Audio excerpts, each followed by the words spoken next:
Welcome to the Black Duck Revival Podcast. I'm your host, Jonathan Wilkins. I'm excited to have you join me as I speak with a fascinating collection of folks, all of whom have in common that they've made a way for themselves by finding an intersection between thoughtful consideration and the tactile work of getting their hands dirty. This is an examination of intention, capability, and craft. It's where philosophy meets the blue-collar work ethic and where I find real value.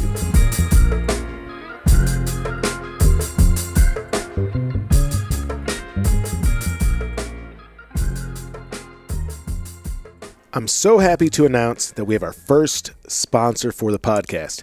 That sponsorship comes from our friends over at Hunters of Color. Hunters of Color is a 501c3 nonprofit. They're the only nationwide hunting nonprofit led by BIPOC for BIPOC. They're working on increasing Black, Indigenous, and other peoples of color participation in hunting for the sake of conservation, food sovereignty, and to preserve our ancestral traditions. And Hunters of Color, in the Oregon chapter of Backcountry Hunters and Anglers, is proud to announce a collaborative raffle in an effort to raise funds for access initiatives in Northeast Oregon. This will be a 3-day guided bull elk rifle hunt for one hunter on the 33,000-acre Zumwalt Prairie Preserve in Northeast Oregon during the fall 2023 season. That includes lodging on location at the preserve. The hunter may bring up to 2 non-hunting guests. Hunting is entirely on foot, and hunters should be in good physical condition. The property contains steep slopes and can be physically challenging to hunt. Recently, hunter success rates have been close to 100% with world-class bulls for this tag.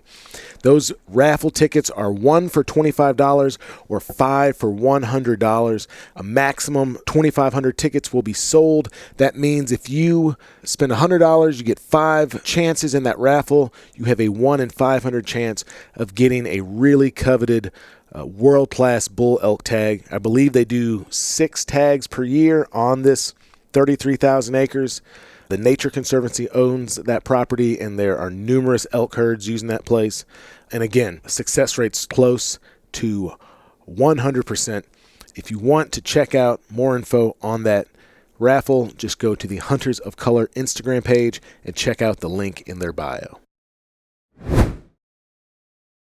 Hey everyone, and welcome back to the podcast. This week, I'm joined by David Joy from the mountains of Western North Carolina. David Joy is an old soul. He's an author. More specifically, he's a novelist. I think so many of us, with podcasts and blogs and whatnot, we call ourselves writers, but David is a writer in a Hemingway-esque sense. He lives kind of a cloistered life there in the mountains, and he writes really beautiful books focusing on the people and the places that he's so familiar with. He told me that the few things that he really feels that he's really good at are writing novels, hunting turkeys, and catching flathead catfish. So in my book, that makes him a gentleman of the highest regard. We got to hang out. I mean, we had been like aware of each other and talked back and forth, internet stuff.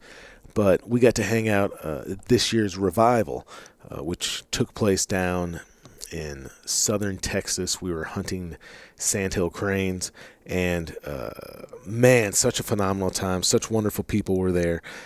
David Joy, Lindsay Davis, who's been on the podcast, new friend Bianca Germain, who will be on a subsequent podcast. We're there with Trevor Hayworth, who I did a little hunt swap with. But man, it was such a good time. Those sandhill cranes are crazy, fascinating critters, and it was just so neat to spend time with just like a few really, really quality people. And David is funny and self-effacing and really self-aware and like just anxious enough to be endearing. And I've become such a big fan of his. And we talk about this in the podcast, but one of his books has been made into a movie starring Billy Bob Thornton and Robin Wright, and that is coming out soon, I believe. So keep your eyes peeled for that. take a look on Amazon or wherever you get your books and find something that David has written and start to read it. You'll be just as amazed as I am. And please enjoy this conversation with author, fisherman, turkey hunter extraordinaire, David Joy.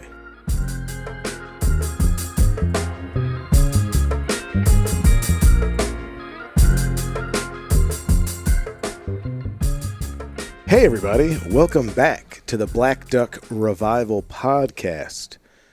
This week I am in kind of south central eastern Texas, kind of between Houston and San Antonio, and I'm joined by one David Joy, who is far from home in the western North Carolina mountains. We've been down here for this year's revival, which you might remember is like when I basically just invite some people that I think are cool and smart and interesting, and we hang out for a couple of days and hunt and cook and conversate together. And this year, we were able to come down here with Southern Skies Outfitters and hunt sandhill cranes. So, Mr. Joy, thank you for joining me, and thanks for coming on this.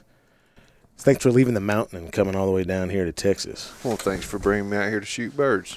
It was fun. It has been a really good time, man. It's been a good crew of people.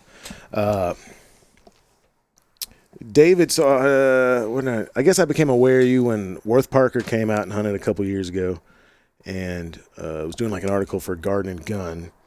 And he was telling me about you then. And so I just kind of started internet creeping and stuff. You're an enigmatic figure, I would say. And it's like clear that you are, I mean, it's in the best possible sense, like a mountain person, right? Yeah. But then if you like follow you on Instagram, you'll see popping up in France, right? You'll be in France for what, a month? How long were you there last time? I went twice last year, and the one trip was a little over 2 weeks, and the next time was about a week. Okay. Yeah. So, and we haven't even, I'm leading up to what you do, right? Yeah. But a striking figure, right? So when we bought some roadside shrimp yesterday, the gentleman who spoke very little English did speak enough English to ask you if you played basketball, and then he held his hand up high in the air and said, "God damn!" Yeah. What'd you say, 6'5"? Yeah, 6'5". Size 15 boot. Yeah. And you wear out them soles stomping around the hollers and like. Is that Smoky Mountains? Is that what is it? Yeah, Smoky Mountains, Blue Ridge. To me, it's all, I think when people think Smokies, they think kind of East Tennessee, like Dolly Parton. Yeah. And yeah, we're kind of right there. I'm right where kind of all those. It's about as far west in North Carolina as you can go, but it's where Tennessee comes in, Georgia comes in, South Carolina comes in. Mm-hmm. I could be in any of those states very quickly. And I heard you say yesterday that you were 12th generation North Carolinian? Yeah, for the good and the bad. But, yeah, my first ancestors kind of came in from Virginia late 1600s. And then, by the time we get to around the Revolutionary War and on up into early 1800s, most of my father, and this is on my paternal side, mm-hmm. Most of my father's family had kind of settled in the Catawba River Valley, which is kind of the middle of the state, the foothills, and so yeah. And this is like plot hound land, right? This is western North Carolina is absolutely. Yeah, we were talking a little bit about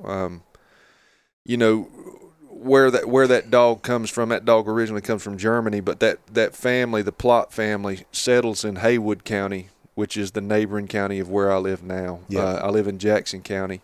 And for, I don't know, Ashley lived in this house for probably 20 years. I lived there about 5, but the house that she lived in Haywood County, you could throw a rock from it and hit the Plott house, where that family had settled and where that dog was really, bred. But yeah, so everybody's running plots, running curs, running walkers. You see them everywhere. And so like plots are known as like a bear dog. Yeah. Are they running walkers for bears as well? Are they running deer out there with dogs? No. I think there may be a season for that in the eastern part of the state, but I'm not entirely sure of that. Nobody in the mountains is doing that, and we actually have a very limited deer season. Our deer population has really been on a rebound, and I think it's starting to do well now. But for instance, where I live still has no either sex. You can only kill bucks. And some of the neighboring counties have an introductory season where you can kill does on certain days, but yeah, they're still trying to build that population back there. Man, that's kind of unusual because I think people think of white-tailed deer as just east of the Mississippi, just thick everywhere. Yeah. Well, I think at some point in time, everything kind of disappeared from the mountains, and it's because they hunted the hell out of it. Sure. They killed everything. Trying to live. Yeah, absolutely. I mean, there's a very long history of people basically surviving off groundhog there, and that was why. Game was no longer in abundance because people had hunted it out. And so really, especially over the past 20 years, I think you've really started to see the deer population, especially the bear population. The bear population is doing very well in that part of the country. Awkward segue, but like let's establish, I guess, kind of what you do for a living. Yeah. Right? Because it's and so I'll establish this first. Like, you told me that like what you care about is hunting turkeys and catching flatheads, right? Yeah. Which, I mean, man after my own heart. But by trade, by profession, you're a novelist. Yeah. Which I'd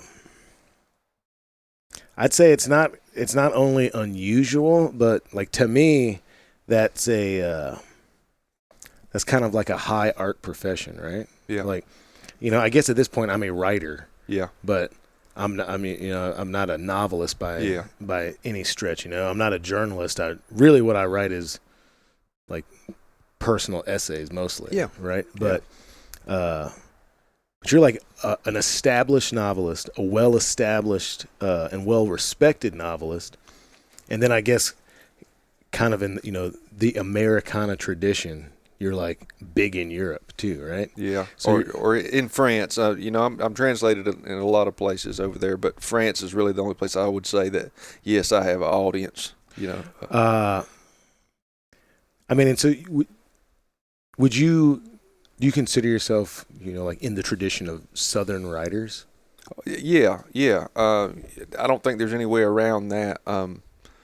As far as the kind of the lineage of a writer like me in the South, you have to say Faulkner, but then you get the voices like Flannery O'Connor, Eudora Welty, and then kind of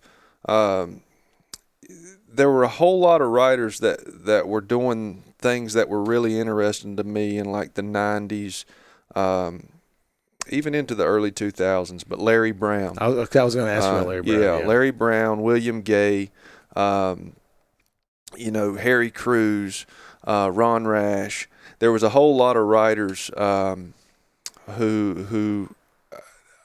I would say spoke to me in a way that no other literature ever has.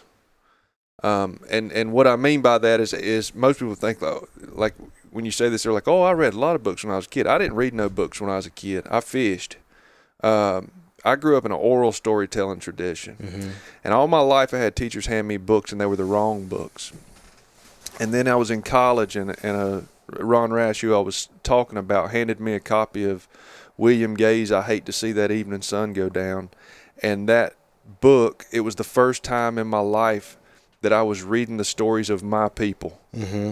And it was like a light bulb went off. It was like all of a sudden I thought, I don't have to wear a fucking wool coat and elbow patches.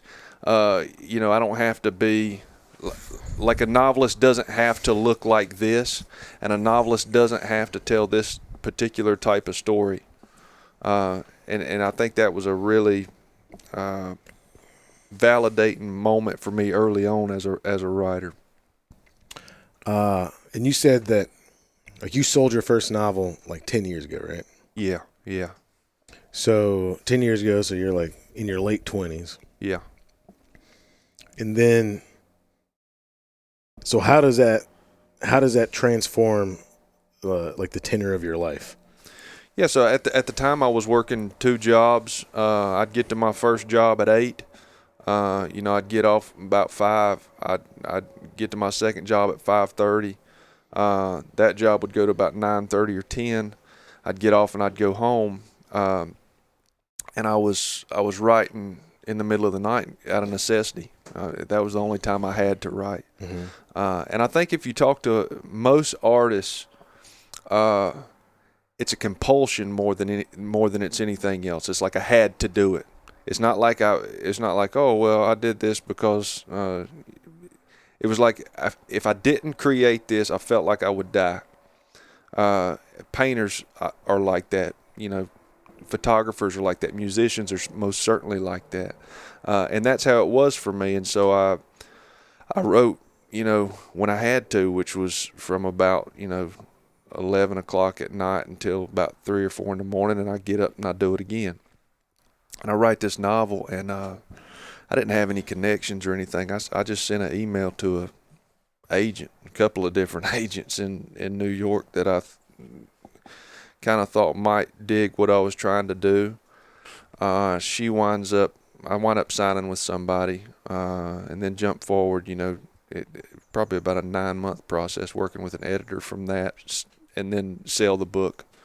And yeah, when that happened, I think for any person with any sense or any person who had ever had any kind of real money, it would have been a joke to them what I made in my advance for that book. But for me, it took very little money for me to be like, I've hit the lottery. And so when that happened, I was fed up with those jobs, and I thought, well, hell, I'm just going to do this. And I quit. And I've been very fortunate to string it along. And there's times that the money runs out and you go farm work I worked on a sheep farm, or, I went and did, I ain't going to say I did carpentry. I helped a carpenter, Mm-hmm. He said, do this, and I did that. But I've done stuff like that to string it along. But yeah, that's kind of how it's gone. Man, so as an aside, man, that's actually really heartening to hear you say that, because like Hal Herring, right? Someone we mutually admire. Yeah. I talked to him about writing. Yeah. And I think like Hal's a person that tons of people admire, right? Yeah. Like he's incredibly well read. He's a amazing and prolific writer. He's got like a voice up there with like James Earl Jones and stuff, right? Yeah. And just a compelling figure who has, he's got like tons of years left, but he's already created like a legacy, right? Yeah. Yeah, absolutely. But he has not financially enriched himself. Yeah. Right. He goes and does all sorts of stuff, to make a living. He was doing that when he was raising his children, right? Yeah. Like I've been to his house, and his house is so cool. And like I told him, I was like, this is exactly what I want Hal Herring's house to look like. Yeah. But it's not like granite countertops and all that kind of stuff, right? Yeah. And it's, so I'm not heartened to hear that like sometimes the money runs out and you got to go and make $1, but it, honestly, that's what I do. Yeah. Right. Like I run out of money. I go do some remodel job, hate it, swear I'm never going to do it again. But, there's like, you got to stay alive. Right. Yeah. And I think for people like me, for people like Hal, most certainly for you, the financial side of things has never been a governing factor for most of the decisions we make. Sure. Like we said, Hal, me, you, we're not like monetarily rich. I would say every one of us is spiritually rich. Sure. Yeah. I think it was like I told you the minute that I knew that I would like Jonathan as a person, it was you describing the sound of a duck coming in, that sound. Yeah, the wings, yes. the wind over the wings, yeah. Yeah, and it's because the average person they're not picking up on that, even when they try. And, I think about yesterday, we sat in that field. The moment that will hang with me more than anything was there was a moment when that flock of birds, and not cranes, I'm talking about the birds that were just out in that field, loafing around doing whatever they were doing. You're talking about those little shorebirds? Yeah. And I don't know if it was them or another group, but yeah, something like that.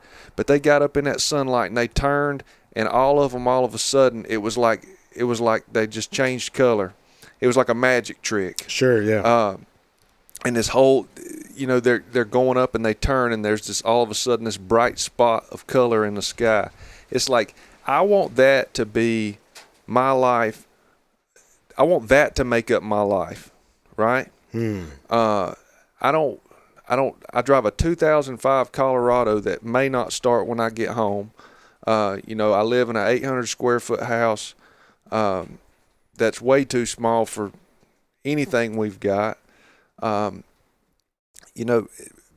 every day that's the type of stuff that I'm experiencing. And I don't want it any other way. And for the most part, I'm not even surrounded by people who have it another way. On this drive out here, I stopped at a hotel, and I was telling Matt about, sitting in that hotel bar, and you hear all these people, and it's a real interesting place because they're all travelers. They're all there on business. There's this one moment where they're all going to have a drink and kind of mingle with these people. And so you hear all these people, and the only thing they're fucking talking about is work. And the one guy, he said that he did that. He was gone from his house 4 to 5 days every week running business trips. Mm-hmm. If I had to live like that, I'd blow my brains out.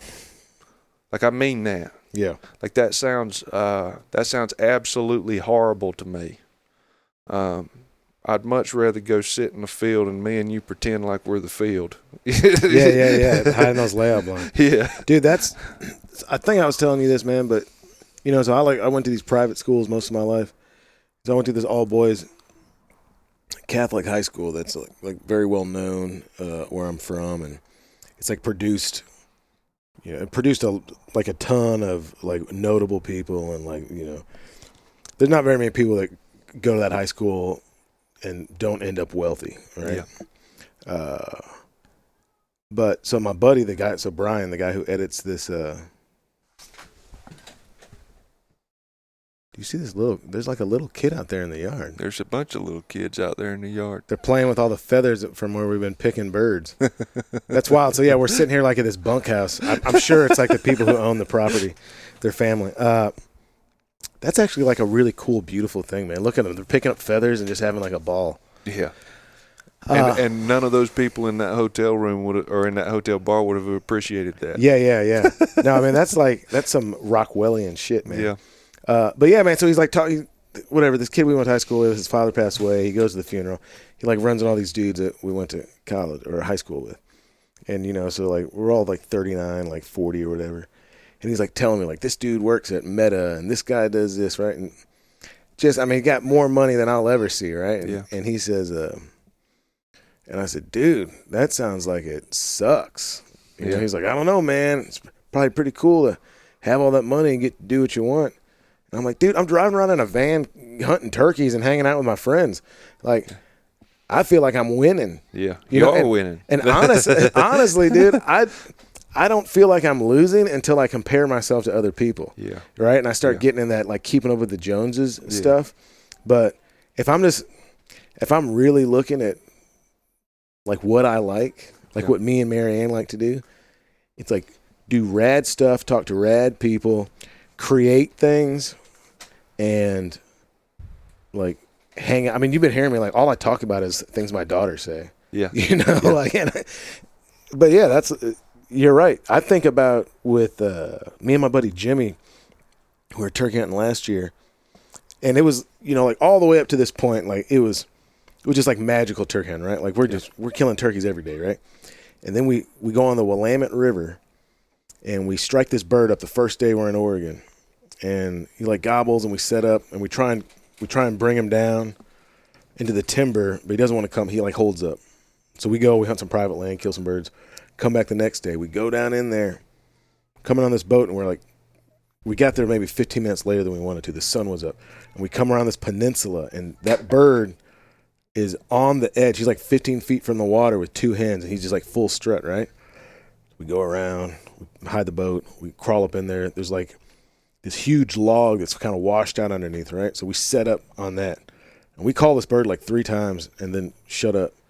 Like 45 minutes later, this bird comes in, and we watch it for like 100 yards, walk around and come into where the decoys was, and its head was like super pale blue, like the whole way in, and it was gobbling the whole way, but it had a really soft gobble, so it sounded, if you didn't see it, you would think it was 200 yards away, but it was like 45 yards away, and it was coming in, just like this beautiful, perfect thing. And I've thought so many times about that thing's blue head, just watching, and the way we were set up, like Jimmy could see one way and I could see the other way. So like he had to like whisper and describe what was happening until, I could see it coming in part of the way, and then it got to where I couldn't see it. Then Jimmy saw it, and like Jimmy had to tell me when I could swing around.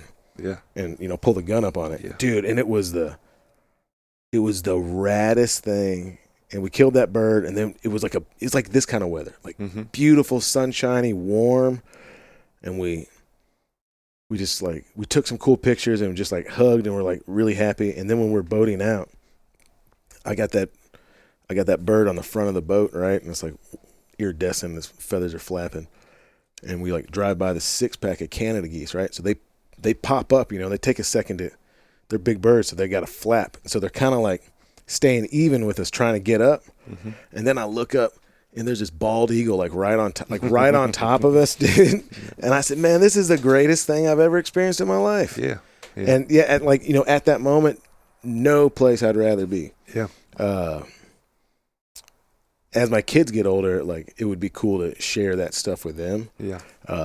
But yeah, dude. So let's go back to the novels, man. Like, so how many novels are you in? How many novels have you published at this point? The fifth novel will come out this summer. Yeah, in August of 2023. And I mean, and they've all been like well received, right? Like critically. Yeah. I think I've been fortunate, to have most of my books, especially critically. Yes, some of the books have sold better than the others. But yeah, I think I've been really fortunate to find an audience. And it's been a sustainable audience for me. I'm not a big risk. I think a lot of writers are a risk for a publisher. I'm not a risk at all. Like they're going to make their money back. They know that, and part of it's because it's not like I'm getting a 7-figure advance or something, or even a 6-figure advance. But I'm low risk, which for me is nice because it means longevity. Yeah. Right. Yeah. Like it's a sustainable thing. I'm not gonna get rich probably, but I don't have to. It's like I came out of playing music for so long, and to me it sounds like the idea of an indie musician, right? Like they might never have just a huge, they're not gonna have the Macarena, right? But I was always so impressed with people that could play for 20 years and pull, 20 years after they were playing, they were pulling 500 people everywhere they went. Yeah. Like that's to me, it's even a little bit more valuable because, it's kind of easy to turn somebody on for a second, right? But for someone to take the ride with you, and like really feel committed, and you're also dealing with people that are compelled by you, right? So they're invested in you and in your storytelling. Like, you might end up. You ever seen Misery? You might end up like that, dude. Write another book. Yeah, let's hope not. Yeah, man, I'm interested in like I probably ain't supposed to ask you questions, but I don't follow. You can do rules. whatever you want, man. So, like, I know how I wound up making the decision I made to live the way that I live, like to sacrifice any type of financial security at all for a spiritual happiness. Mm-hmm. Like for me, and I told you this, for me it was watching my father work himself to death at a very early age.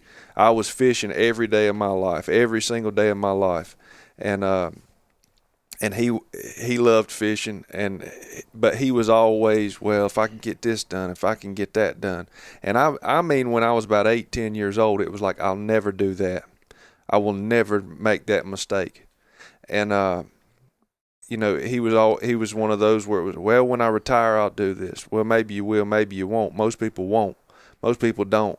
Most people don't even live that long. Yeah. Especially now. And so as a very small kid, I made a very deliberate decision that I would never live my life like that. And to this day, I'm almost 40 and I ain't struck a lick yet. So I'm just curious how you came to, me and you were talking about you and your father, and how he said, your one sister's a doctor, your other sister's a lawyer, and you want to go off and play Daniel Boone. Yeah. So how did you reach that place? Yeah, and I think I've actually recently settled into it. I mean, I was living that way, but I think I finally got all right with it. And it's not that I don't. It's not that I, would not like some financial security net. Especially now that I've got children, and I mean, it's even a deal where like I'm not even worth more. I'm actually worth more alive to my family than I am dead. Like a lot of people, like they die, they get an insurance payment. Like I'm worth more to them alive. Yeah. But so I've had this like tattoo on my arm for like 20 years, right? It says contentment.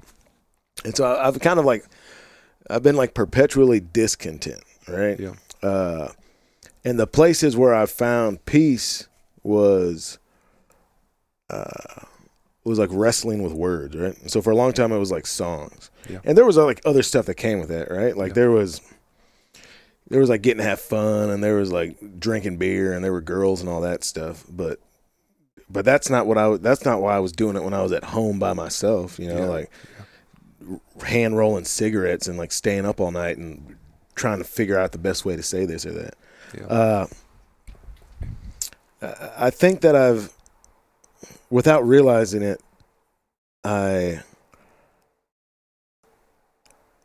man, doing things because some asshole who I don't respect tells me I have to has always stuck in my craw. And it's not about being just a contrarian.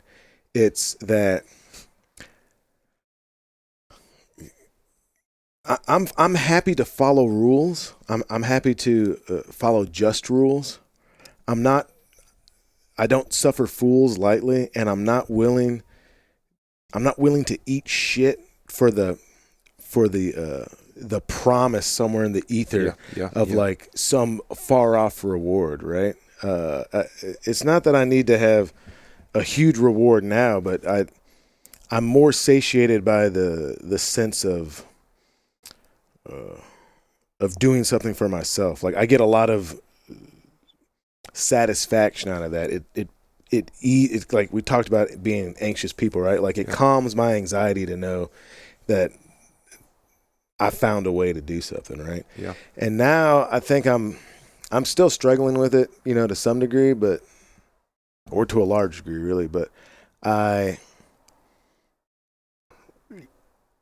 like almost everybody I know that like went to school and everything, like they got way more money than me, man. But I don't want their life. And Yep. that's kind of what I realized. Absolutely. Like, dude, I would not trade this. And that's so interesting that you asked me that, because it is something I wrestle with a lot. I used to tell Marianne all the time, and she thought this was crazy. I used to say, like, I'm going to be rich. I know I'm going to be a wealthy person, right? Yeah.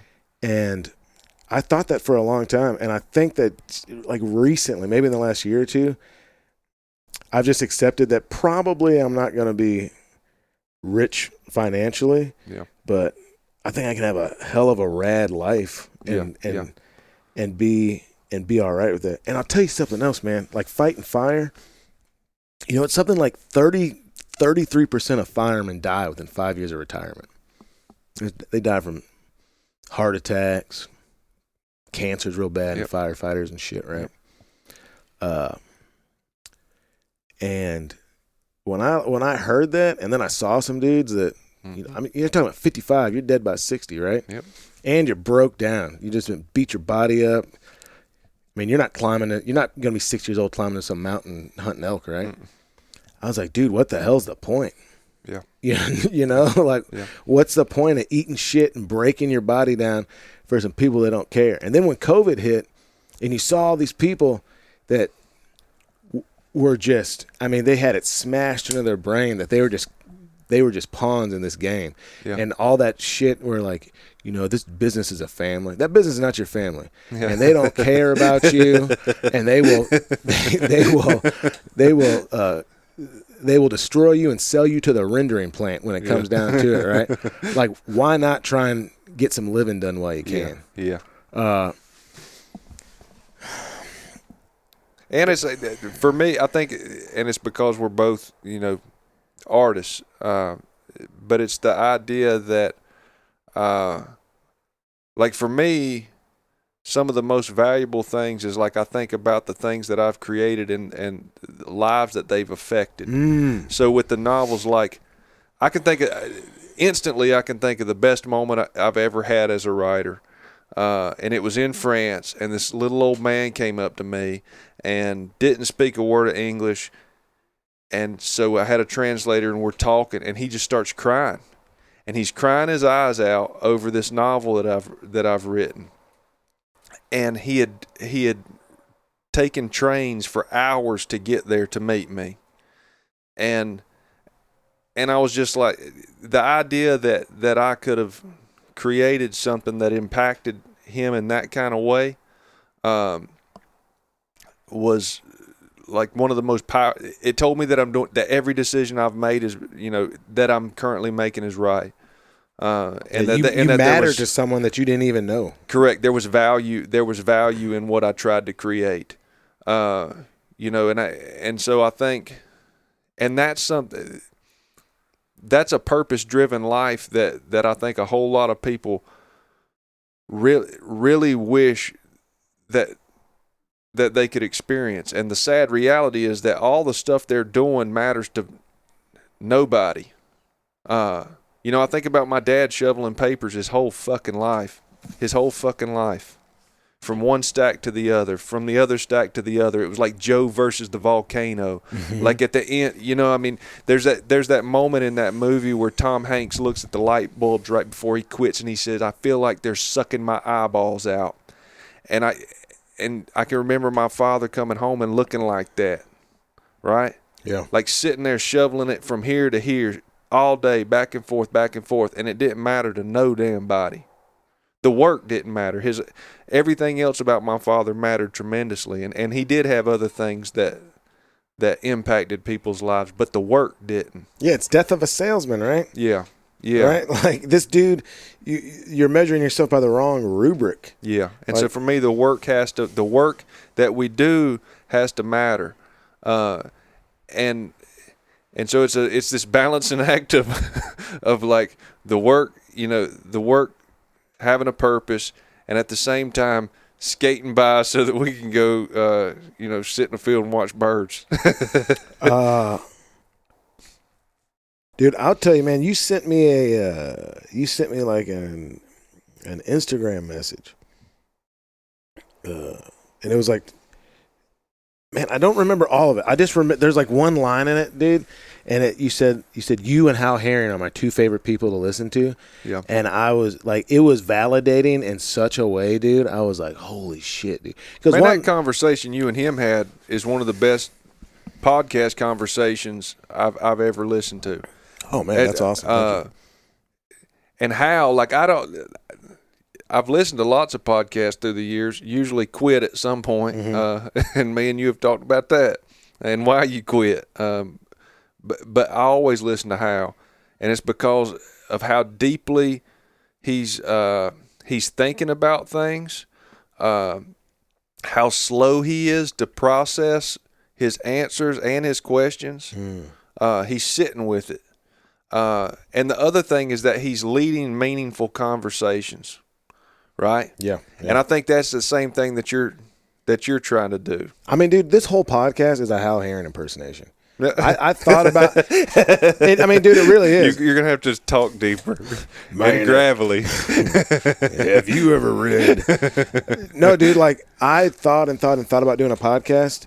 And when I actually started it, and I'd had the podcast equipment for a long time. I did that podcast with him, and him and Newcomb, both. I've done quite a few podcasts now, and those two dudes are really good at getting the best out of the person that they're interviewing. Yeah.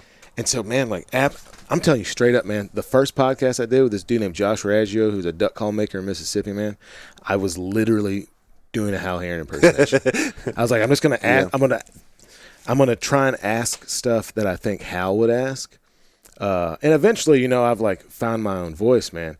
But dude, I mean, that dude is a seminal American voice. And I don't just mean like the way he sounds. I mean, as a impactful person. Yeah, dude. Okay, you were asking that question about like, how do you get to this point where like you were willing to be broke, but like get to do cool shit, right? Yeah. And so I'm in Montana, and like, dude, he lives in this little tiny town, like 200 people. Like, it kind of, you know, very analogous in many ways to small places in the Delta. But like the landscape, you know, there's like no trees for 50 miles. It's like way, way, way up on the North Range, right? And he's got kind of that like ubiquitous like mid 90s green Chevy Silverado, you know, that like everybody had. Or not Silverado, I guess it was just like a 1500. And we were driving around, and he's like telling me the history of like these Native American battles and the things that have happened in this area. And I'm looking at it, and we're like standing out there and stop, man, and maybe you know drink a beer or something. And I was like, this is the coolest shit ever, man. You know how many people? And then I went to Rendezvous, BHA Rendezvous, and I was like, you know how many people at BHA Rendezvous wish they were doing this? Yeah. And then I go do this, and then we go back to his house. We eat black-eyed peas and elk steaks, you know, drink some beers, drink some whiskey or whatever, and then I go out to my van and, like, sleep in his backyard. Yeah. And then get up the next morning, and I sit in his living room, which is, like, just stacks of books with, like, these old bison skulls he's found and, like, the riverbanks, and, like, sit and talk with him and his wife and drink, like, a whole pot of coffee. Yeah. Like that's something I'll carry with me forever. Yeah. Right? And that's better than having $20,000 to go to Disney World. Yeah. And most people would say, well, that's not sustainable. And the truth is, I know some people who've done it a very long time. That you know, fellow that I kind of consider, you know, one of my best friends, Raymond Bunn, that gunsmith. His wife always jokes, and she said, "You found a way to be good at every single thing that doesn't make money." Yeah, and that's him. You know, and Raymond was always trying to skate by to the next season, and he was a grouse man. You know, he called them pheasants, but he was a grouse man through and through. And when grouse was on, he's walking. You know, he's covering ground, and that's what he lived for. And Raymond's at retirement age now, and he's still doing the same thing he was doing, you know, 30, 40 years ago. Well, there's a freedom to it, right? Yeah. And that it's indicative of the best parts of the American spirit. And even what you're talking about, like with ducks, right? ducks are a complicated thing. There's way too much machismo and wiener wagging, especially in Arkansas. And you hear, people talk about, man, like smashing up birds and we stack them up, blah, blah. But what you just said about that, you said he's a grouse man. You said he's walking. Yep. Right? There is a way of absorbing the world around you through that's impacted by the way you're moving in it, right? And so, like, people came for a long way to come down here, right? Yeah. And we killed 2 sandhill cranes in 2 days, right? Yep. Just like today, they just like weren't flying. You could hear them a little bit, but they just weren't doing the thing, right? I don't think there's anybody that came to this that feels that this was not like utterly successful, right? If we hadn't have killed them, right?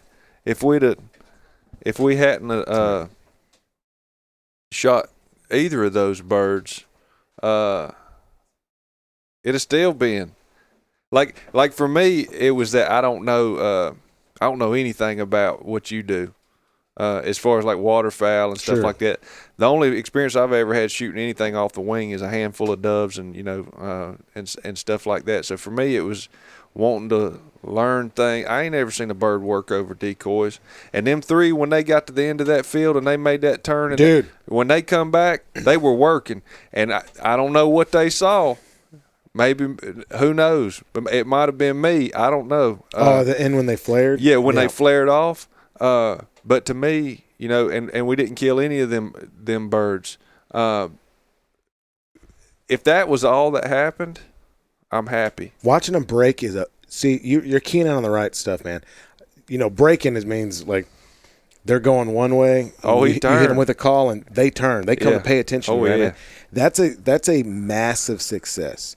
Right, getting them like ducks will do that, and they call it like working corners. Like they basically do circles, but you hit them with a call on the corners, right? Yeah. Like you're calling. Look, this, dude, that's awesome. This sandhill crane down and just blew in the door of this bunkhouse that we're at. It's just floating around. Getting them to break, like the bird's traveling, and then you turn him, and he turns.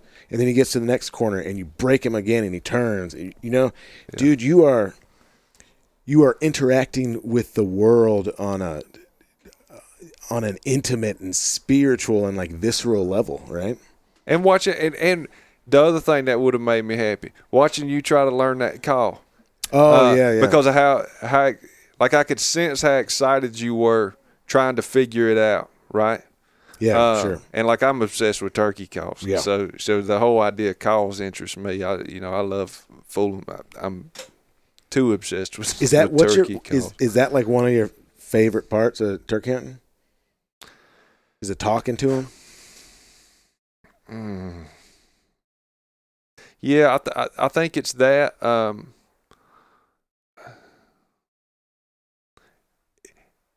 It's just the sound of them. Like, honestly, if they gobbled like that, and you'll hear them in winter gobble, whatever. But if they gobbled like that all year, I'd be useless. Like, I'd literally go live in the woods, and that's all I'd do. Like, the minute they start gobbling at the house, I don't miss a sunrise. Birds don't typically gobble when they go up to roost where I live. Not very often anyways. But when they're gobbling of a morning, I don't miss a morning. Typically they're going to, at my house, they're going to start somewhere kind of late March, but they're going to go, kind of till the end of May. And I'm not missing it. But I also think I've been so obsessed with those birds that I got really, really interested in the history of things. Mm-hmm. And maybe partly because that, with other types of hunting, you're a lot of times following a different tradition. So like lots of bird hunting, not necessarily ducks, but like quail or something like that. There's a lot of like English things and all of these other histories that kind of tie into this. I like where you're getting to. And turkey hunting is the like that is an American phenomenon. Yeah. Solely Solely an American phenomenon. Originally a Native American phenomenon. You know, that's the reason Yelpers interest me so much. Like, that's the oldest game call in the world. So you're talking right? about wingbone calls by another name, yeah. Well, I say Yelper because like a wingbone's a Yelper, a Jordan is a Yelper, a trumpet is a Yelper. Okay. All of those calls are Yelpers, but but a Jordan's not a trumpet, and a trumpet's not a wingbone. So it's like a family of calls. Okay. And they're all tied to a lineage, but like that lineage interests the hell out of me, right? Knowing how that developed. So like you got a call that's thousands of years old, a 3-stage call, made from the wing bones of a turkey, and then you have a man, Charles Jordan, who looks at that and he alters it, and it becomes 2 sections of river cane and a hem bone mouthpiece. And then you jump forward to 1917, and Tom Turpin makes the 1917 style call, which is still a 3-stage call, but he's making the middle sections out of wood and he's turning the end. Then he goes to a 1920 call, and the whole barrel's turned, but it's still hem bone mouthpiece. And then you go to 1930, and you've basically got a modern trumpet. But you've got this evolution of something happening that I find cool as shit, right? Like I'm really obsessed with like Roanoke calls, and it's because it ties to North Carolina. And I really like Simon Everett's book is my favorite book on turkeys, and again it's because it ties to North Carolina. And what's odd about all of that is I'm not interested in history in really any other way. Really? Like I try to be. Like the stuff Hal talks about, I find it incredible that he knows all of that. I couldn't read that book. And I've tried. Mm-hmm. For whatever reason, like history, most history, even if I do find it interesting, right? Or like I want to know about it, I can't wade through it. It's like my brain just is like, I can't do it. But for some reason, turkey hunting history and turkey call history interests the hell out of me. Do you feel that, and look, I've probably got some, like, slightly probably reducticed and romanticized version of like where you live, right? Yeah. But you saying that it kind of makes me wonder, like, do you feel that you exist in a place that is kind of timeless? Like you're up there in the mountains doing similar things to like what European settlers did 300 years ago, Native Americans did 5,000 years ago, and there's like it's not that it's static, but that it's perpetual. Yeah. I think so why I kind of, became a part of that place was because, I didn't grow up in Jackson County. I grew up down around the Catawba River Basin, where all my family's been, for forever. And I watched the place that I had been born disappear. Like, it's not there. We can't go there. We can go to my parents' house, but the place that I grew up isn't there. It's that Gertrude Stein idea of there is no there. It was developed. It's gone. And other people have moved in. And when I wound up in Jackson County, what I wound up immediately recognizing were that there were all of these people who valued the things that my family had valued for a very long time. They reminded me of the people that I had grown up around and respected and valued. And I think I attached myself to that first, was people and landscape. Like that place still holds story. Like, and what I mean by that is like, I can remember, all right, so I told you I was friends with all these firemen. I can remember standing in a curve one day at a wreck. And, these firemen are working this wreck, and these 2 or 3 old firemen are just standing there kind of, waving traffic, doing this, doing that. And one of them looks down at the river, and he says, "You remember that night that bus went into the river?" And the other two looked at him. They all started remembering this story, right? And it was that particular spot in that river held story. It was like it was rooted there. That entire landscape's like that, and the people that are there still know it. And currently it's disappearing in the same way that it's disappearing everywhere. You know, if you went to Montana and talked to native Montanans, they would say the same thing. Well, these people are moving in and it's all going away. Sure. You go to France, they tell you the same thing. Same thing. It's happening all over, and I think they will have to drag me tooth and nail out of that place. You know, I'm not leaving. But man, so I wonder, hasn't that always happened? Hasn't there always been that cycle? I think the history of all places is a story of displacement, right? You know, so the land where I live, that was Cherokee land, you know, still is Cherokee land. You know, I butt up to the Koala boundary. You know, I'm within spitting distance of the Gadua Mound, which is the birthplace of the Cherokee. But now people think of Cherokees as Oklahoma, you know? Well, yeah, and that's the Western band, you know, but where they came from. Well, that's as I understand it, that's because they were forced out of there and they were marched over there. Correct. Yeah. They wound up in Oklahoma, but the ones who hid out stayed, and where they came from is still right there. I did this thing for PBS. Well, it was that link I sent you, and they basically asked me, you know, that you know, filmmaker asked me. He said, "I want you to tell the story of the place that you write about." And I told him, I said, "That's not my story to tell," but I said, let me introduce you to the people whose it is. And so I took him and let him talk to a Cherokee novelist named Annette Sanuk Clapsaddle, and she took him to Gadua Mound. One of the oldest churches in that county is an old black AME church. I took him there, you know, and let him talk to that community and what's left of that community, because it's very little now. You know, I took him and let him talk to Rame, and I took him and let him talk to someone whose family land has just gone away and is no longer existent. And I had no intent other than introducing him to these people and letting them tell their stories. And at the end, that realization was that what I just told you, is that the history of all places is a story of displacement. Every one of them was saying the same exact thing, from a different perspective and from a different timeline. So yes, I think you're absolutely right. I think there's inevitably a turning of the tide, and I think it's like there was a moment where I wondered, is the only reason I care, is it because it's my people? And then I thought, no, it pisses me off equally when it's the gentrification of you know, a black community where I grew up. You know, a historical black community that was ripped apart and gentrified, and those people were forced out and they were gone.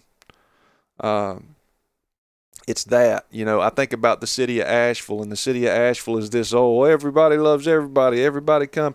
Well, there were all kinds of historic black neighborhoods there. What happened to those, and where are those people? Those people were forced out. And so and that pisses me off equally as much as what I'm witnessing. And so I think for me, what it is that we get this just diluted kind of everything is becoming the same, and we are losing culture at a staggering rate, and that's what unnerves me most. Is we're losing the foods, we're losing the language, and this is happening everywhere. It's not just happening there, and that's, for me, that's what eats me up. And really, if you get to the heart of what I'm doing in my novels, that's what I'm doing. That's what I'm writing about. You know, that's what all of it is about. And yeah, I think you're absolutely right that it's inevitable. And I think it's absolutely right to say it's ugly as fuck. Like, it's just, it's ugly to witness. To watch a place just lose everything that defined it. Because it was beautiful. Like, it was beautiful. The food, like there are things like people where I'm from at the south end of that county, they'd say the word they, and they'd mean it like an exclamation of disbelief. Like you call me 2 weeks from now and you say, Dave, you ain't gonna believe this. My wife left me. They say they. Like THEY? They. Yeah. And it was a shortening of they, Lord. They, Lord, have mercy. And it just kept dialing back until it was they. Yeah. Well, to me, that's like, I love that, right? Like, I love all of those things. It's like where we ate boudin last night, right? Mm-hmm. It's like that. Like, that ain't my culture. I don't know shit about boudin. Nobody says boudin where I live. I dig it, though. It's good, though, yeah. You're damn right it's good. And it's what makes a place it's what makes a place what it is. You know, I think where I live, people and landscape are an inseparable thing. And in most places, in Arkansas, it would be that way. In the Delta, it would be that way. And I do not want to live in a place of homogeny. Like that's it. I don't want it. Yeah. I want to go to New York and I want them to listen to how I talk and think, God damn, I didn't understand a word he said, right? And I want to listen to them and I go home, I say, I don't know what they were even talking about. You know, I want places to have all of that. Like that's the world I want to live in. You know, man, like when Marianne and I moved back from the country and moved back into Little Rock, and like we moved this specific part of town, right? Like, I'm not trying to tell everybody where I live, but like I live on the south side of 630, right? And 630 is this highway that's like the dividing line. Yeah. Right. And it's not just like dividing line like white and black. It's like, you know, just like economic resources, all that stuff, right? Yeah. And we were like real intentional about where we picked to live. And so when I take my kids to school in the morning, it's one of the things I think about. Like there's a lot of, you know, like I drive by some buildings that are like, you know, disrepaired, dilapidated, right? Like, you know, you do see poverty. Like I drive by a couple homeless shelters and, you know, there's like panhandlers and you know, people walking to catch the bus and, you know, people that walk as a means of transport, not as like recreation, you know, like they do in the suburbs. And, you know, without being voyeuristic about it, you know, there's like lots of food trucks and not like fancy high dollar food trucks. Like where we ate today. Yeah. It's like lots of Hispanic like taco trucks and like black people on the back of a trailer selling barbecue and stuff, or like certain times of year, like there'll be dudes selling like buffalo fish and whatever. Right? Yeah. And what I like about it, even though there's like frustrating stuff about it, mostly Dodge Chargers, which I cannot stand Dodge Chargers. But it's just like, it feels alive. Yeah. Right? Yeah. It's, there's a taste to it. And, you know, there's a little bit of a funk to it. Like, sometimes there's like a bit of a bitter taste to it, but it's just alive. And, you know, yeah, man, the past, we talked about like the idea of like things being pasteurized. Yeah. I'm not into stuff that's pasteurized, right? Like I want a little funk on stuff. You know, I'm not looking to like live in a dangerous place. I don't feel like I live in a dangerous place. Like I'm not worried about going to the grocery store or the post office or anything like that. But yeah, man, you know, I want that bird's better once it's set in the refrigerator for a week. Yeah, man. Exactly, dude. That's exactly what it is, man. So that's a good segue into this. So me and my friend Matt Rowe working on this video project right now, right? So part of it was we came down here. People colloquially call they reference speckled-bellied geese, which I've kind of like gone hard at for 4 or 5 years as far as hunting. That's like the primary species I've been hunting. They refer to them as ribeye of the sky, right? But they also do that with sandhill cranes. They call them the ribeye of the sky. And so I brought a speck down here that had sat in the fridge for 4 or 5 days because I wanted to compare them. Yeah. And so then we did like we did a taste test with everybody, and you were the person that had the right answer. You and me had the right answer, which was at those geese. They're both great. Oh yeah, they're But both delicious. those geese are better. Those geese edge out, and it's the fat and the skin. Yeah. Right? Yeah. Like those sandhill cranes are incredibly lean. Yeah. But like that fat and that like you ever see like a dog like lick its chops? Yeah. Like that goose will make you do that. Yeah. Yeah. Skin on, to me it was substantially better. Yeah, even you know what? Even skin off, like ducks and geese, they've just got that little bit of funk. Like it tastes a lot like beef, but there's this is something not exactly. This is a critter that exists in the in between like the sky and a terrestrial existence in the water, right? And there's just like it's not brackish, but it's there's an intersection within it, right? Yeah. And I guess man, everything I just said, I guess the damn cranes do too, man. Yeah. But they just don't taste quite as good. I said it's like A+ and A-. Yeah. But I just appreciated that you got the right answer because Lindsay and Bianca tried to say it was those cranes, and well, in her defense, she made a hell of a good shot on the crane she shot.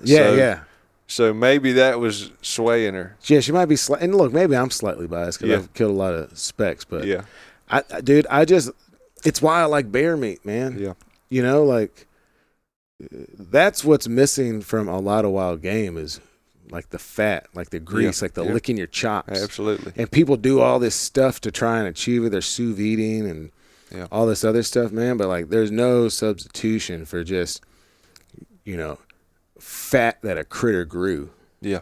Right. Yeah. And especially fat that's like, I'm not trying to eat deer tallow. Yeah. But man, them jokers are good. We're actually about to make sandhill crane tamales with and people will also tell you that like you can't eat the legs and thighs off of sandhill cranes. Well, they're about to learn. Dude, that's the silliest thing I've ever heard in my life. Yeah, you could cook. If you cook something like you did, like when you threw them in that pot and got them cooking last night, you could cook any.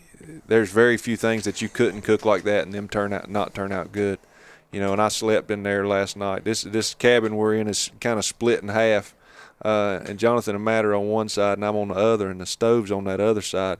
And so all night I sat there and smelled them legs cooking down, and I woke up mouth watering. Dude, all through the night. They're fixing to be good. I didn't even think about it. We got this little wood burn stuff that would have added a little layer of authenticity if I cooked it on that. But I'm glad someone that was smelling it appreciated it. Yep.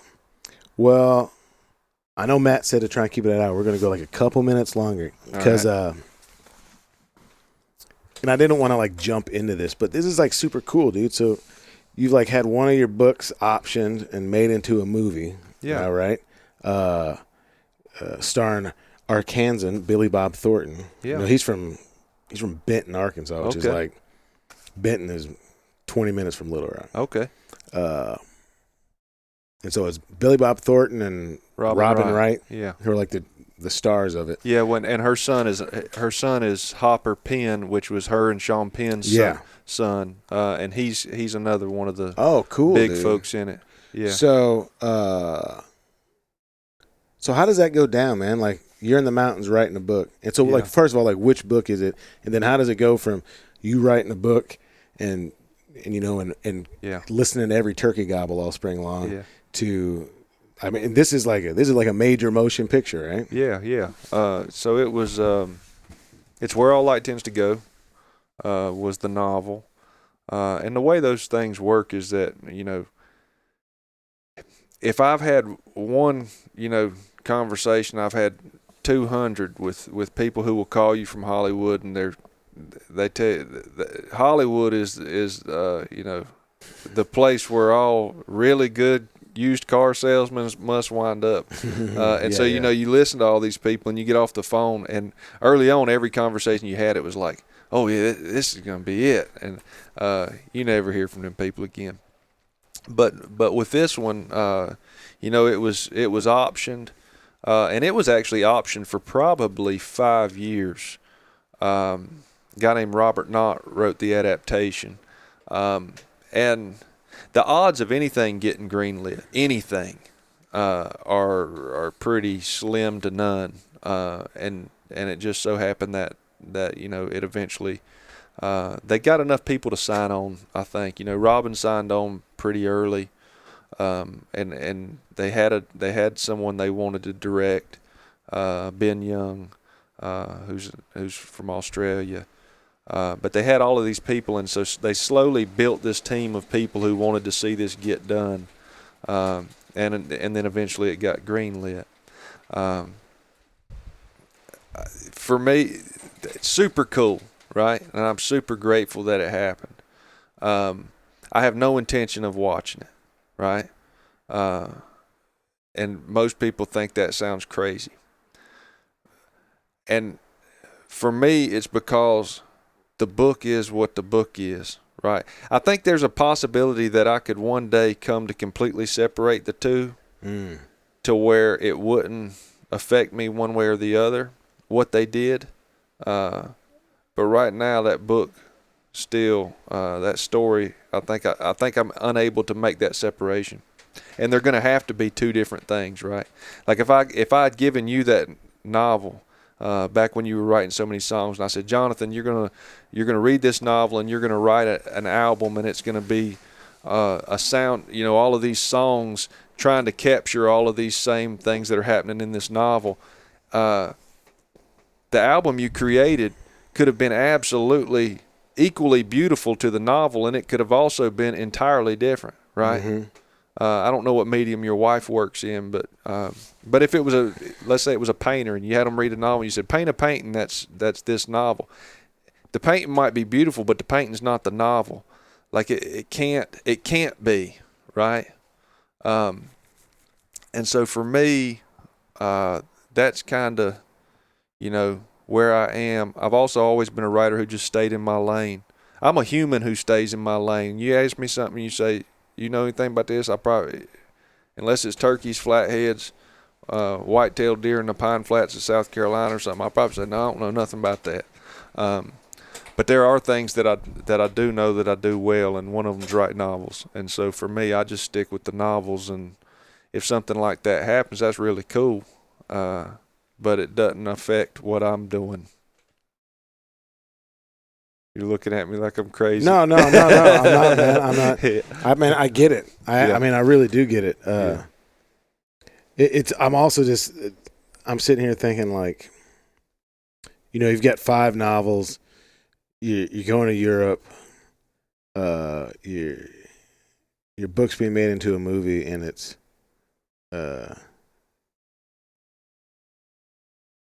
and yeah, like with all of that, like the money still doesn't come, right? Yeah. So yeah.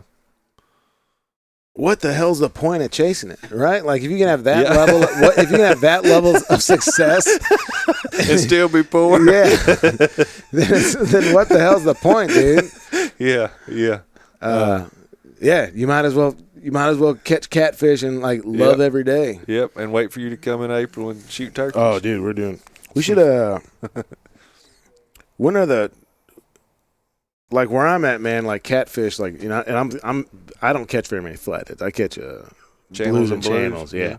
But they're spawning. They're spawning like early summer. When do those flatheads spawn? I see them start trying to make that shift. Now I'm not saying they're spawning, but I'm saying they start to make a considerable shift as soon as the water starts warming up. I would say that they're spawning in late April, May there. Okay. Would be my guess.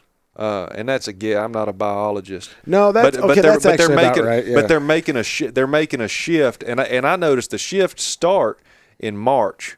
Like that's when those fish start coming out of winter beds and start moving shallower. I don't have I'm a bank fisherman. Yeah. I've always been a bank fisherman, and so that's when those fish start coming up in and really gorging and getting ready for the spawn, and then there comes I'd say, which is bad for me, right? Because that coincides turkeys, yeah. And I care a whole hell of a lot more about turkeys than I do flatheads or anything. Really. Dude, that's my favorite time to fish catfish is like late March. Yeah. Yeah. When that water, those first warm spells, like it's like boom. It's like they can sense it, that they're there, and shit, they start gorging themselves. There's a vibrancy to new growth. Yep. Like just like a kind of striking green. Yep. That you're like surrounded by. So like what I like floating little skinny bayous and running limb lines, right? And like travel like 2 miles down. Yep. And like go all the way down and run 30 lines and then, come back up and maybe you catch 1 or 2 on the way back, but then you come back the next day and maybe you got 15 or something, right? Yeah. And I like catching the fish as much as I like just being in the place, right? I mean, I like being in the place more than I like catching the fish, honestly. Yeah. But you know what's weird, man, is like you start catching them in like March and April, especially the females, man, like big and fat and full of eggs. Yeah. And then you catch them in June, July. And man, it's like seeing like a buck deer after the rut, man. Oh like, yeah, they beat the hell up. They are wore out, dude. Like you kind of feel bad sometimes because like they have big heads and skinny bodies and stuff, Yeah. And I try not to, I'll keep a big one every now and then, but if I know it's full of eggs, I usually try and let it stay in there. Yeah. But now I've started doing this thing where you like cure the roe sacks. Yeah. And like smoke them, and then you can like grate them up on stuff. And so like I want to catch some fish that are like full of eggs, Yeah. But I mean, it's also catfish. Like they ain't hurting. I don't know that a catfish is hurting anywhere in No. the lower 48. Yeah. That fella that made that knife for you, beautiful knife, man. Well, he's this German fella, right? And he eats damned anything, right? Yeah. I mean, you name it, he's eat it. And he starts telling me about opening up his fish, right? And he said it's just got the prettiest eggs you've ever seen. Just black. He said it looked like caviar. Just black eggs. Mm-hmm. It was a gar. All right. Are those poisonous eggs? Well, he didn't know that. And so he tells this whole long story about pulling these out. He said, the prettiest eggs you've ever seen in your life. And he tells, about eating it on some crackers. And it damn near killed him. Really? Yeah, it damn near killed him. And he said, I don't remember, he said it was maybe a month or so later. He was reading a book or in a magazine or something, and it had a feature on gar, and he said it was this kind of a side, over in this cut box on the side, and it's like talking about how you can eat them and whatnot, and it said, but whatever you do, don't eat the roe. It was like one bite of it's deadly. Dude, so he just got like super sick on it? Oh yeah, sick from both ends. He said he thought he's died. Dude, what I've heard is like, and there's probably something about them being these old prehistoric fish, but like gar and grinnell. I don't know that. Bowfin. Fish. Okay, yeah. I think they're supposed to be. Okay. Like the eggs are supposed to be dangerous. But also, man, like there ain't many people keeping the eggs. I mean, no, hell no, nobody's eating eggs. Yeah. But dude, I've got a friend that made caviar out of crappie eggs. Yeah. She said it wasn't that great, but I mean, a lot of those fish eggs too. Like in that application, that's more of like a textural thing, like that popping in your mouth. You know. Yeah. But dude, it's also cool. Like, I like people knowing, like, dude, that dude will fucking turn catfish eggs into something worth eating. Yeah. You know? Oh, yeah. Absolutely. Or at least that he tried it. Yeah. Right. He gave it old college effort. Yeah. And I think that a similarity between us and everybody who's doing those types of things is that, you've gone and you've found this animal, and it's always this odd thing to love something that much and then take its life. Yeah. And the best thing you can do is consume all of it. If you hadn't have took them legs off them cranes and done what you done, they would have went in the cooler and they'd have went to my house, know, and I'd have cooked them in a Wagner. Yeah. Same thing. I mean, I just can't believe that most of those things end up in a road ditch. I mean, dude, we plucked them like no one plucked sandhill cranes. And like you're saying, dude, it looks every bit of a turkey. Oh, yeah. It's very similar. Yeah. Yeah. I mean, dude, we pulled the legs and thighs off of 2 birds. And they're throwing the legs off him. Nobody's keeping turkey legs. Dude, they're great, man. Yeah. Oh, hell yeah, they're great. Oh, yeah. I mean, I mean, like, look, dude, a turkey breast is something pretty awesome, dude. But yeah, man, like braising down some turkey legs, dude. You can do I'd rather have that. Would you really? Oh yeah, I'd rather have that. Dude, I don't know, man. Old pickle brine turkey breast fried up, man. That's pretty damn good. Yeah. But you know, that's kind of like one of the only things I like.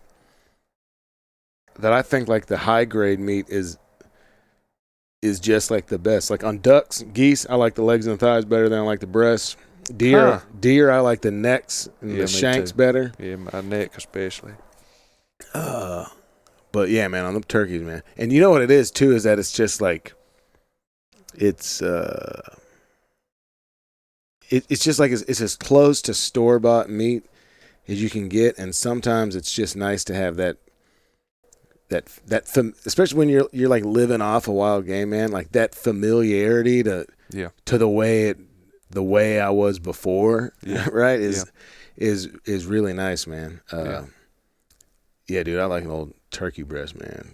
I'm telling you, man, turkey breast, pickle brine it, double dredge it, fry that sucker up, eat it, like take sriracha, honey, and mayonnaise and mix it up and dip that and eat those more crinkle cut fries.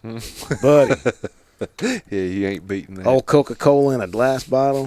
Man. Except for these tamales we're about to go make. Dude, yeah, I think we're about to make something good. We better go do this because, you know, we gotta film it, so we gotta use this light. But so David Joy, you said your 5th novel is coming out soon, right? Yep. Those we thought we knew. It'll come out in August of 2023. And then, so books available everywhere, right? Yeah, Amazon and all the bookstores and all that stuff. To get a book, you could get it. And do you know when that movie's coming out? I don't. I think they were going to try to release it at South by Southwest. So that's kind March, of a right? So somewhere turkey around season, dude. I ain't going. You know I ain't going. But yeah, and then I don't know how eventually it'll be distributed. If it'll be like a theater film or if it'll go to something like Netflix or something. I don't have any idea. I'll be in the woods chasing birds. Man, well, how to you've actually got like a, you know, for like this kind of self-professed like troglodyte, man, like living in the woods, you got like a pretty interesting Instagram account. So like, what's the handle on that? So like people can follow I think on Twitter or on Instagram or anything, I think all of them, Facebook, whatever, it's DavidJoy_author. Okay. Yep. I think that's on all of them. Yeah.